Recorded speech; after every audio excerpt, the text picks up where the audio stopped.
সিম দিয়ে যে এত মজার একটা রেসিপি বানানো যায় অনেকেই আমরা সেটা জানি না, আবার হয়তোবা অনেকেই জেনে থাকতে পারেন। তবে যারা জানেন না তাদের জন্য আজকের এই রেসিপিটি। চলুন তাহলে এই মজার ইউনিক নতুন ধরনের সিমের রেসিপিটি এক নজরে দেখে নিই। আর চ্যানেলে যদি আপনি নতুন হয়ে থাকেন তাহলে চ্যানেলটি সাবস্ক্রাইব করে বেল আইকনে অল বাটনে প্রেস করে রাখতে পারেন।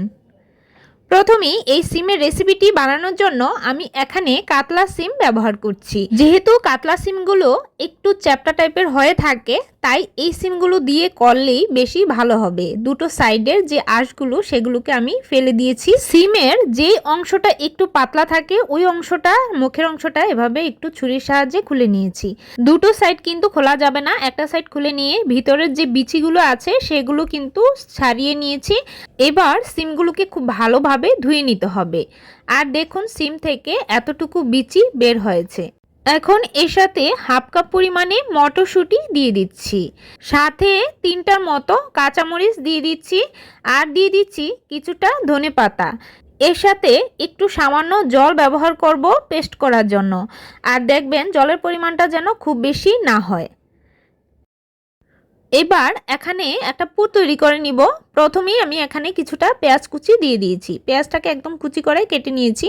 খুব বেশি কালার আসার আগেই এর সাথে অ্যাড করে দিলাম রসুন কুচি। রসুনটাকেও একদম কুচি করে নিয়েছি। এগুলো একটু হালকা ভাজা ভাজা হয়ে আসলে এর সাথে অ্যাড করে দিচ্ছি মটরশুঁটির সেই পেস্টটা। এখন পুরোটা ঢেলে দিয়ে চুলা আঁচটাকে মিডিয়ামে রেখে সবগুলো মিশ্রণ খুব ভালোভাবে একত্রে মিশিয়ে নিচ্ছি। আর একটু সময় নিয়ে খুব সুন্দর করে একটু ড্রাই হওয়া পর্যন্ত ভেজে নিতে হবে। তার আগে এর সাথে দিয়ে দিচ্ছি হাফ চামচ লবণ। লবণটা অবশ্যই টেস্ট অনুযায়ী ব্যবহার করবেন। হাফ চামচ হলুদের গুঁড়ো দিয়ে দিচ্ছি, হাফ চামচ চিনি। সবগুলো মশলা খুব ভালোভাবে মিশিয়ে নেওয়ার পর কিছুক্ষণ জাল করে নিতে হবে। আর এইভাবে নাড়তে নাড়তে দেখবেন যে কিছুটা শুকিয়ে আসছে। ঠিক সেই মুহূর্তে এখানে আমি 4 থেকে 5 চামচের মতো বেসন দিয়ে দিচ্ছি। বেসনটা নির্ভর করবে এই মিশ্রণের ঘনত্বের উপর। যদি বেশি জলজলে ভাব মনে হয় তাহলে বেসন আরেকটু দিয়ে নেড়ে চেড়ে কিছুক্ষণ ভেজে নামিয়ে নিতে হবে। নামিয়ে নেওয়ার পরও কিন্তু এই পুরটা অনেকটা টেনে যাবে। তো আমি ঠিক এই পর্যায়ে যখন প্যানের গা থেকে ছেড়ে ছেড়ে আসছে ঠিক সেই মুহূর্তেই আমি নামিয়ে একটা সাইডে রেখে দিচ্ছি। এখন দেখুন সেই পুরটা কিন্তু অনেকটা টেনে গিয়েছে আর দেখুন অনেকটা ড্রাইও হয়ে গেছে। ঠিক এই মুহূর্তে আমি যে সিমের অংশগুলো কেটে রেখেছিলাম সেগুলোতে একটু একটু করে পুর দিয়ে মুখটা সিল করে দিব। আপনারা একটু খেয়াল করলেই বুঝতে পারবেন যে কাজটা কিভাবে করছি। তো দেখুন ঠিক এইভাবে পুরটা সিমের মধ্যে দিয়ে দিলাম। একইভাবে একটু সময় নিয়ে সবগুলো সিমে এই পুরটা সেট করে নিয়েছি। এখন এই সিমগুলোকে একটু ভেজে নিব। তো হালকা করেই ভাজতে হবে। প্যানে অল্প পরিমাণেই তেল দিয়েছি, খুব বেশি তেল দিয়ে ভাজা যাবে না, না হলে কিন্তু পুরগুলো একেবারেই বেরিয়ে যাবে। তো আমি চুলার আঁচটাকে একটু কমে রেখে এপাশ ওপাশ জাস্ট একটু হালকা করে ভেজেই তুলে নিচ্ছি। খুব বেশি ভাজার কোনো দরকার নেই, ঠিক হালকা একটু কালার আসলেই তুলে নিচ্ছি। এখন সেই একই প্যানে দিয়ে দিচ্ছি কিছুটা তেল, দিয়ে দিচ্ছি গোটা জিরে হাফ চামচের মতো, দিয়ে দিচ্ছি কিছুটা কালো জিরে।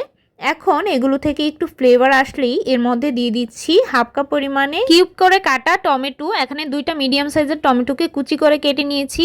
সাথে হাফ চামচ লবণ, হাফ চামচ হলুদের গুঁড়া, 1 চামচ জিরা গুঁড়া, আর 1.5 চামচের মতো দিয়ে দিয়েছি ধনিয়ার গুঁড়া, দিয়েছি 1 চামচ লাল মরিচের গুঁড়া। ঝালটা অবশ্যই আপনাদের টেস্ট অনুযায়ী আপনারা বাড়িয়ে বা কমিয়ে দিতে পারবেন। এখন মশলাগুলো যাতে পুড়ে না যায় সেজন্য এর সাথে কিছুটা জল অ্যাড করে চুলাটা মিডিয়ামে রেখে মশলাটাকে এই টমেটোর সাথে কষিয়ে নিয়েছি। মানে টমেটোটা গলে যাওয়া পর্যন্ত অপেক্ষা করলেই হবে। আর যখন দেখবেন যে একটু টমেটো থেকে তেল ছাড়া শুরু করছে ঠিক সেই মুহূর্তে এখানে আমি 2 চামচ ভর্তি করে দিয়ে দিলাম সাদা সরিষা বাটা। এখানে অবশ্যই সাদা সরিষা বাটাটাই দিতে হবে, তাহলে টেস্টটা ভালো আসবে। 1 চামচ একটু চিনি দিয়ে দিয়েছি, স্বাদের ব্যালেন্সটা খুব সুন্দর আসবে।